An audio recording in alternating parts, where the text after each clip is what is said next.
Hello everyone, back with a new video today discussing how the media has treated and likely will continue to treat Maxime Bernier in the future. Now, I know this is a point of contention in Canada, but I firmly believe the media in Canada is skewed to the left. They are generally more favorable to Liberals and in a lot of ways are an extension of that party.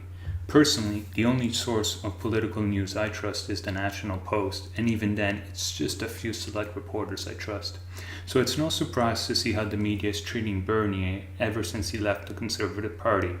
Pundits, reporters, analysts, and insiders have all put out the same message that Bernier is not to be taken seriously. He's just bitter he lost the leadership, and if he actually does form a new party, it will be inconsequential. In fact, this media party actually believes that Bernier leaving is good for Scheer and Conservatives. I honestly do not know how you can come to that opinion. In my view, Scheer had just about a 50-50 shot at becoming Prime Minister. Now it's less than 10%, I would say. Recent polls prove that Bernier has as much as 17% popular support, and that is more than enough to split the Conservative vote. And this is even before he's got a name for his party. And I mean, it's only going to get worse from here. So, how can all these analysts and pundits be so blinded? Well, if I had to guess, they view themselves as the gatekeepers of acceptable opinion in Canada. Scheer has been very careful to meet their standards of acceptability. This has made his whole leadership seem rather timid and uninspiring, which is exactly the accusations that Maxime Bernier has been throwing at him. Maxime, on the other hand, doesn't play by the same rules. He will use Twitter to share a lot of his ideas, which leaves the media party trying to play catch-up with him. This upsets the political balance in Canada, and the media obviously doesn't seem to be taking kindly to it. If I were Bernier right now, I would keep doing exactly what he is doing. Keep pushing ideas and don't even factor in your decision making how the media will interpret them. No matter what you do, they will try and paint him in a negative light anyway. In fact, he has the chance to launch one of the very first political campaigns using social media and YouTube and Twitter. Speak directly to the people and just bypass the media entirely. These are my thoughts anyway, but what do you think? Do you feel Bernier will get a fair shake by the media? Do you think he should even grant interviews to them? Let me know in the comments below. Now, I'm just going to let some clips roll of pundits talking about Bernier in the day he left the Conservative Party and the day after, so you can see examples of exactly what I'm talking about. I also want to thank you guys for all the support you gave me in my last video about Jordan Peterson teaming up with Bernier. You left a ton of likes and comments, which ultimately led to a lot more views than I usually get. So if you liked the video, make sure to do the same, as it really does help get the video out there. That's it for now. I'll catch you guys next time. Bye. It certainly is for the Conservatives, because Maxime Bernier is going to be a flash in the pan within the course of the next few months. Most Canadians will forget that this entire bun fight even happened. The Conservatives just came off a very successful policy convention over the weekend. They are united. They are ready to take on the Trudeau Liberals in 2019. The big question mark remains whether or not Maxime Bernier is prepared to accept and move on himself. I suspect that he will be over a course of period of time, when he comes to realize, Todd, that it takes a lot to form a party, get money, get grassroots support, get volunteers, and get that work done. I think over the course of the next few weeks, those questions will be more put to Maxime Bernier about what you're doing versus to Andrew Scheer about having this sort of this attempt by Bernier. Well, I think that Stephen Harper said it best. This is just about somebody being a sore loser, and if really he thought his party was morally corrupt, and words have meaning, and that's a really tough word, you'd think he would have acted on it some time ago.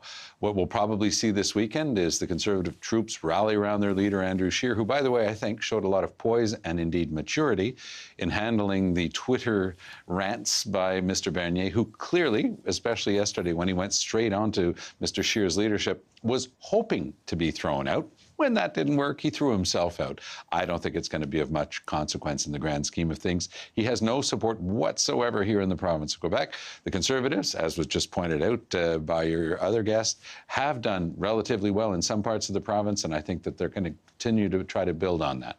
So you're saying Andrew Scheer really doesn't have much cause to be worried today? No, and I think you're going to see a tremendous outpouring of support for him over the weekend. I mean, this is such bad behavior, such poor behavior by someone who frankly is just showing that he has not accepted that he lost the leadership. He's trying to grasp at straws, saying that it's about supply management or this or that. Come on, that doesn't even make sense. I mean, when you take that sort of massive swipe at the people that you've been sitting with and working with for so many years, there's something else in play.